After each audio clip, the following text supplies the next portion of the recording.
En tout cas, Monsieur le Ministre, ces trafics, ils impactent le quotidien des habitants de ces quartiers qui sont souvent pris en otage. Ils se disent même délaissés par l'État.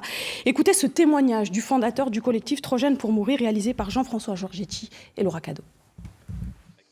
Hassan Amou est l'un des créateurs du collectif Trop Jeune pour Mourir. Depuis plusieurs années, il dénonce l'augmentation de la violence dans les quartiers nord de Marseille. Il voit les ministres passer, les mesures s'accumuler et pas de résultats pour le quotidien des habitants. Il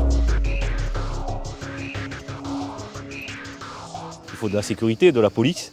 On est aujourd'hui en demande de ça, les habitants sont en demande de ça parce que ça fait partie de nos réalités. Mais derrière, il y a aussi tout le quotidien qui ne marche pas. C'est-à-dire les transports, c'est-à-dire la qualité de vie au quotidien, la prise en charge des jeunes. Toutes ces choses-là ont été laissées à l'abandon.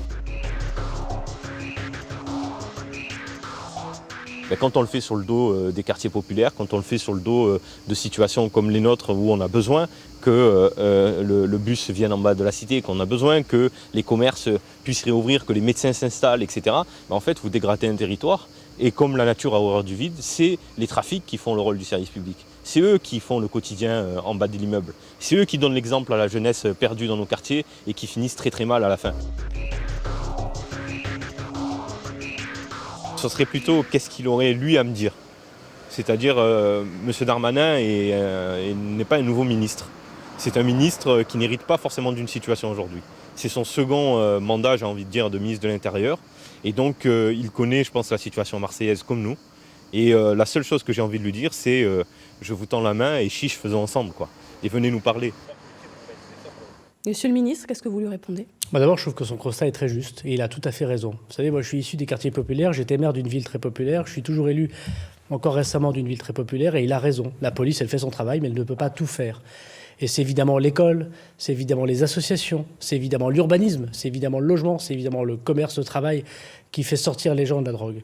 Les policiers, c'est des urgentistes, ils font au plus pressé. Mais si toute la ville ne travaille pas, alors évidemment, il a raison, c'est la drogue ou l'islamisme radical qui remplace parfois la solidarité républicaine. Et oui, la solidarité républicaine, elle a reculé à Marseille comme dans d'autres quartiers de la République.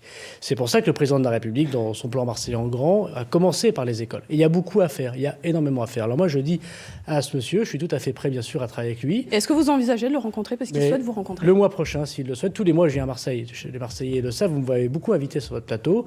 Tous les mois, je suis auprès des policiers et des gendarmes marseillais. Mais je suis aussi auprès des associations qui luttent contre la violence faite aux femmes, il ne faut pas l'oublier, et des quartiers ou des associations. Et je dis à ce monsieur, si vous me laissez ses coordonnées, que le mois prochain, je le rencontrerai. Eh bien, vous les aurez, ces coordonnées, à la fin de cet entretien. Aux dernières